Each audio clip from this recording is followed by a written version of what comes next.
कर लेने पर समझता है उसने कुछ नहीं किया, और भलाई एक ही कर लेने पर समझता है उसने प्रकृति पर बहुत बड़ा एहसान कर दिया। तो प्यारे प्यारे पक्षी भी इसका श्रृंगार है।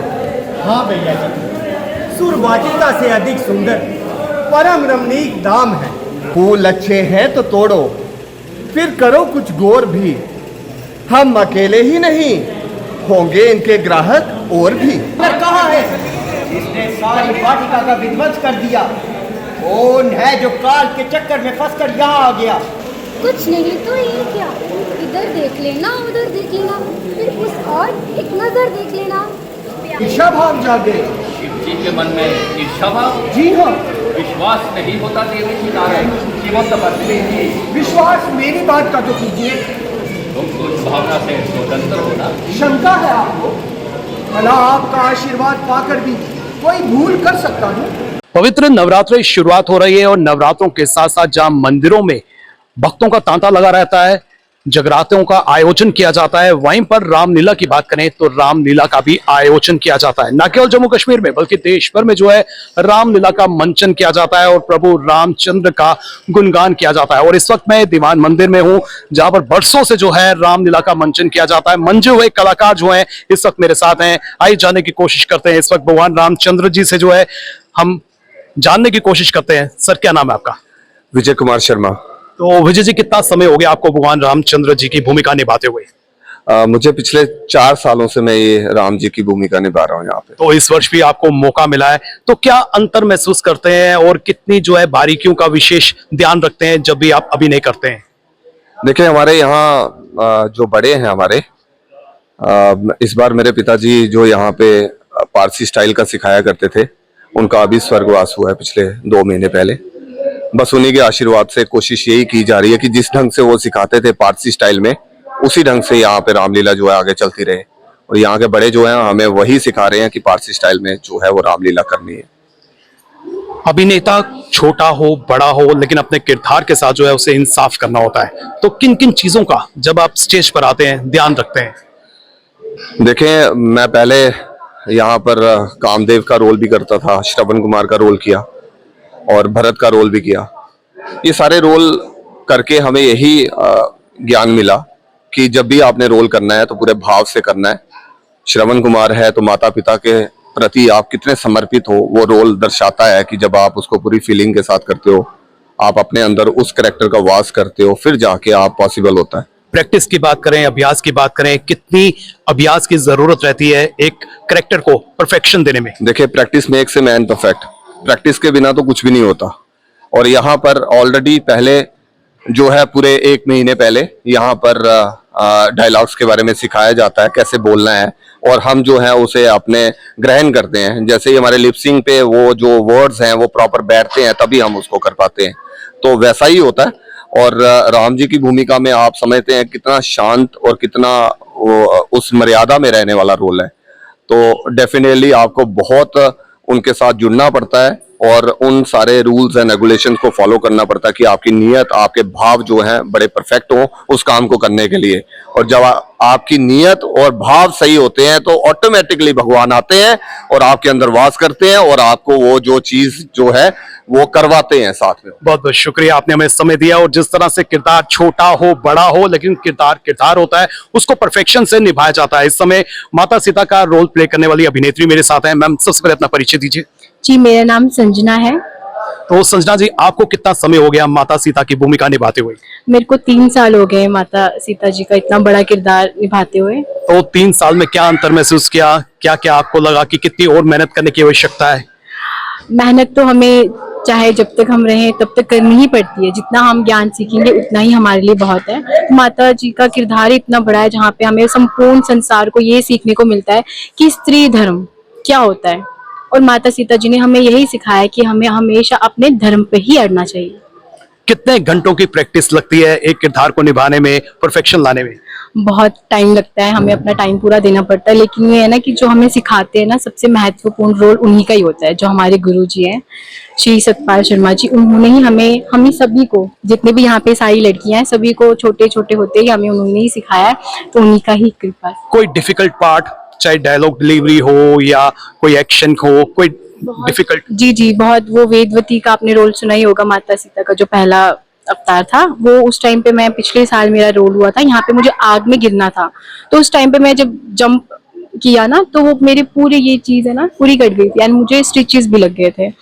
तो यही है ना कि जब तक भगवान जी का आशीर्वाद है ना, तो हमें कुछ नहीं होता है। तो यहाँ से ये भी सीखने को मिलता है, चाहे जितने भी मुश्किल आए, चाहे आपको जितना भी लग जाए, लेकिन उनका आशीर्वाद है तो हम हर एक चीज से, जो गिरता है वो ही संभलता है और वो ही सीखता है। सर, आपसे बात करते हैं, सबसे पहले अपना परिचय दीजिए। जी, मेरा नाम संजीव केरनी है। मैं यहाँ पे रावण का पात्र निभा रहा हूँ।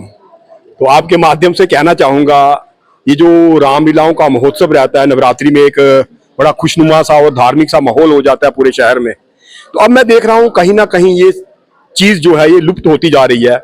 उसका सबसे बड़ा कारण ये है कि आप देखिए, आज परिवार में 2 बच्चे होते हैं, पिताजी की इच्छा रहती है बेटी शादी करके अच्छे घर चली जाए और बेटा पढ़ लिख के इंजीनियर बने, डॉक्टर बने। तो हमारे जो मेरे अभी अनुज विजय शर्मा जी ने बताया, जो सतपाल शर्मा जी थे, पिछले दिनों उन्होंने एक बहुत बड़ा यहाँ पे तजर्बा किया था। उन्होंने बच्चों की रामलीला करवाई, तो बड़े अच्छे अच्छे बच्चे कलाकार तैयार किए हमने। लेकिन जब वो समय आया, वो जो मैंने आपको कहा, हम उनके घरों में पहुंचे कि अब इनको बड़े करैक्टर में लाएंगे, बड़े रोल में बड़ा पात्र दिया जाएगा, तो उनके घरों से हमें यही जवाब आया कि मेरा बेटा तो दिल्ली में इंजीनियरिंग कर रहा है, हमारा बेटा बेंगलोर में डॉक्टर बनने गया है। तो ये एक सबसे बड़ा कारण ये रहा। दूसरा ये है सबका कि आज की डेट में आप देखिए महंगाई इतनी बढ़ गई है, एक रामलीला का कम से कम बजट भी आपको 2 लाख से कम नहीं पड़ेगा। तो अब आप बताइए कि आज आप रामलीला के नाम से चंदा मांगने जाते हो, 85 लोग पहले ही जा चुके हैं।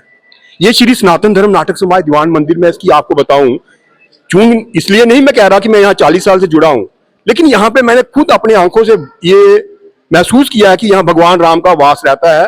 और आप मान लीजिए, जहाँ 150 साल से भगवान का गुणगान किया जा रहा था, तो वहां खुद भगवान आकर बसते हैं जी। अब मैं आपको बताऊं, ये एक वाकया था 96 का। तो यहाँ हमारे मंत्री सतपाल शर्मा जी मुझे कहने लगे, तू बॉम्बे में रहता है, तो ओम प्रकाश जी हमारे यहाँ से निकल के गए, उनसे मिलना। चलो, मेरा मिलना हुआ। मैंने फोन पे उनको कॉल लगाई, hello sir, this is Sanjeev Kerni speaking from Sanatan Dharma Natak समाज दीवान मंदिर। वो वहां से क्या कहते हैं, काका बलैतू आए हैं, कोई हिंदी बोल, कोई डोगरी बोल, तू तो अंग्रेजी शुरू हो गया है ना। तो कहने का मतलब, फिर उनके बाद जब मैं मिला और उनके जो भाव, वो मैं कहता हूं कि मेरी जिंदगी का सबसे एक अस्वर्णीय पल था जो मैंने उनसे मिलकर बातचीत की। मतलब उनसे बात करते हुए ऐसे दिख रहा था कि उनकी आंखों में आज भी वो श्री सनातन धर्म नाटक समाज दीवान मंदिर घूम रहा है। तो कहने का मतलब इस मंच से जुड़ना, मैं समझता हूँ अपने आप में ही एक बहुत बड़ा महत्व है और एक बहुत बड़ा सौभाग्य की बात है। सर, हर कोई जो है आपको जानता है, पहचानता है, और जिस तरह से रामलीला की बात करें तो रामलीलाएं जो है वो शुरू हो जाएंगी। हर स्टेज पर जो है हमें कैरेक्टर नजर आएंगे। कितना सौभाग्य आपको लगता है, कितना प्राउड आप महसूस करते हैं कि इस स्टेज का आप भी हिस्सा हैं, और कौन सा किरदार निभा रहे हैं? मेरा नाम सुभाष जम्वाल है। मैं पिछले 30 साल से इस क्लब के साथ जुड़ा हूँ। मैं पहले विष्णु का रोल करता हूँ, उसके बाद लक्ष्मण, उसके बाद आज फिर विष्णु का रोल करता हूँ। और रोल मैंने बहुत सारी फिल्मों में भी किए हैं, थिएटर में भी किया है, लेकिन जो आनंद यहाँ पे है ना, वो कहीं नहीं है। और मैं आज देखता हूँ कि जो छोटे छोटे बच्चे हैं वो यहाँ आकर काम करते हैं, सीखते हैं, वो डायलॉग बोलते हैं। हमें बहुत खुशी होती है इस बात की कि आने वाले समय में हमें भी कोई प्रॉब्लम नहीं होगी। आने वाले समय में यही जो छोटे छोटे आर्टिस्ट हैं बड़े आर्टिस्ट बने। युवा पीढ़ी को क्या संदेश देना चाहते हैं? अगर युवा पीढ़ी को कोई अप्रोच करता है तो उनका यही कहना है कि अगर मेन कैरेक्टर होगा तो वो करेंगे, और जो सब जूनियर कैरेक्टर हैं वो उस पर नहीं आना चाहते हैं। क्या संदेश देना चाहते हैं उन्हें? नहीं, ऐसी बात नहीं है। सबसे बड़ी बात यह है कि कोई भी मेन कैरेक्टर है ना, उसको पाने के लिए आपको बहुत मेहनत करनी पड़ेगी। युवा के लिए सबसे बड़ा जो संदेश है, क्योंकि आप जब तक मेहनत नहीं करेंगे तो बड़ा बड़ा रोल कोई नहीं पा सकेगा और ना ही कर पाएगा। जिस तरह से अब रामलीला का दौर शुरू हो जाएगा, कितना अभ्यास, कितनी प्रैक्टिस, कितनी मेहनत करनी पड़ती है? अभ्यास तो बहुत करना पड़ता है। पिछले जितने भी आर्टिस्ट हैं पिछले 1-1.5 महीने से लगातार रिहर्सल कर रहे हैं, और रिहर्सल का नतीजा आपको कल मिल जाएगा। बहुत बहुत शुक्रिया, आपने हमें समय दिया। ये थी रामलीला की टीम। हालांकि और भी कैरेक्टर हैं जो इस रामलीला में जो है अपनी अपनी भूमिका निभा रहे हैं। जिस तरह से रामलीला का दौर की बात करें, पूरे देश भर में जो है आपको रामलीला का मंचन जो है वो नजर आएगा और हर किरदार, हर युवा, हर युवती जो है अपने अपने किरदार के साथ जो है जस्टिस करती हुई नजर आएगी। और जिस तरह से भाषाओं का बात करें, विभिन्न भाषाओं में जो है अब रामलीला का प्रचलन जो है हमें देखने को मिल रहा है। जम्मू कश्मीर की ही बात करें तो जम्मू कश्मीर में भी विभिन्न बोलियों में जो है रामलीला का मंचन किया जाता है। हमारी मातृभाषा की बात करें, हिंदी की बात करें या फिर डोगरी की बात करें, डोगरी भाषा में भी जो है अब आपको रामलीला की झलकियां जो है वो नजर आएंगी। हम आपसे भी अपील करना चाहते हैं कि हम सबको भी जो है इस पल का जो हम इंतजार कर रहे हैं, बेसब्री से इंतजार कर रहे हैं, हम सबको यहाँ पर आना चाहिए और विटनेस जो है बनना चाहिए और अपने अपने जितने भी कलाकार हैं उनका हौसला जो है वो बढ़ाना चाहिए। फिलहाल आपको ये भी बता दें कि कड़ी मेहनत लगती है, अभ्यास लगता है और तब जाकर जो है एक किरदार जो है हमें यहाँ पर स्टेज पर देखने को मिलेगा। फिलहाल नितिन गनोत्रा और मुझे यानी कि रितेश गुप्ता को दीजिए इजाजत और आप देखते रहे एक्सेल न्यूज।